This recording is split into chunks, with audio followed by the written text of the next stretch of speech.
An estimated 1.4 million children in her state will benefit as she proposed this expanded child tax credit in February as a separate bill before it was passed in the American Rescue Plan. Congresswoman, thanks for your time this morning.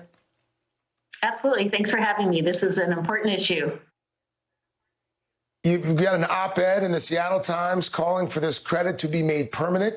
You have said that you asked President Biden directly if he supported making the credit permanent, and he said he did. So how do you convince your Republican colleagues to vote yes on that?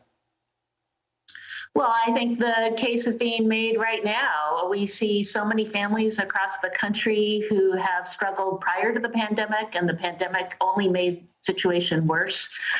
It's so important that we provide a great future for our children. And the child tax credit is the largest federal investment that we make in our children. And until recently, it left behind 1/3 of all children who lived in households that made too little to qualify for the full credit. So what we did in the American Rescue Plan really is historic. It is a big deal, but we need to make sure that families have that certainty going forward, because kids don't grow up in a year. They don't grow up in 5 years.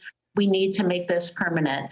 And I think when we talk to families across the country, that story will continue to be told about how important this is to not only help families and rebuild our middle class, but frankly, to lift children out of poverty. And we need to the only way we really lift half of the 4 million children out of poverty across the country is to make sure that we expand the child tax credit permanently.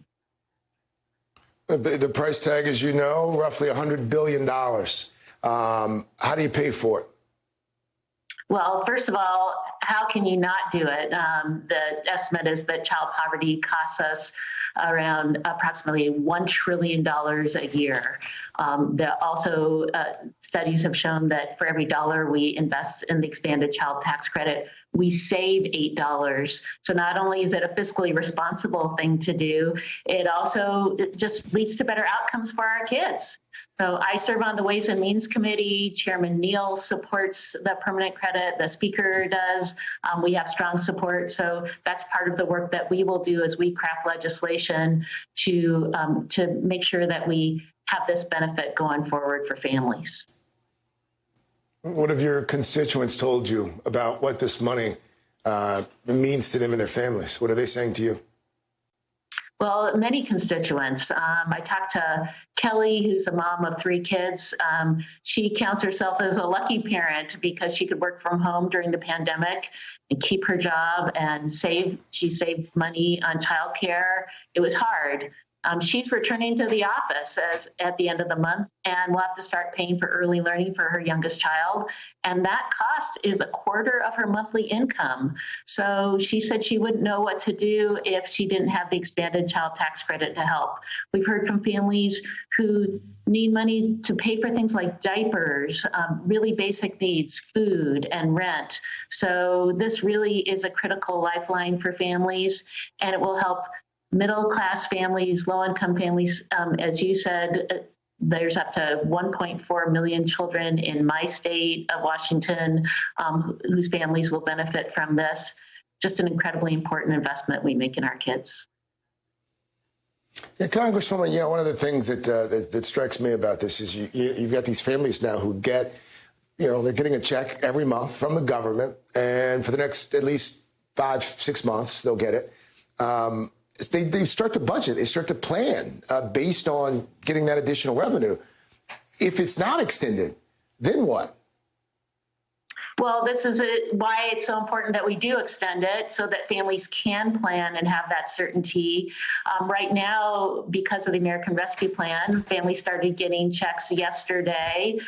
Those checks will continue through December, but they will get the rest of the credit when they file their 2021 taxes next year. But we need to keep it going so that families can plan, so that they can make sure that they are able to provide for their children. And I'm the chair of the New Democrat Coalition. We're 95 members of the of House Democrats who are working hard. One of our top priorities is making the child tax credit expansion permanent. So we have strong support. Secretary Yellen also just mentioned how she thought it was important that we make this a permanent benefit. So, and as you said earlier, I asked the president earlier this year if he supported making it permanent. This really is a historic time that we got this benefit expanded in the American Rescue Plan. We need to make it permanent to cut child poverty across this country in half and continue on from there. Washington Congresswoman Susan DelBene. Congresswoman, thank you. Enjoy the weekend.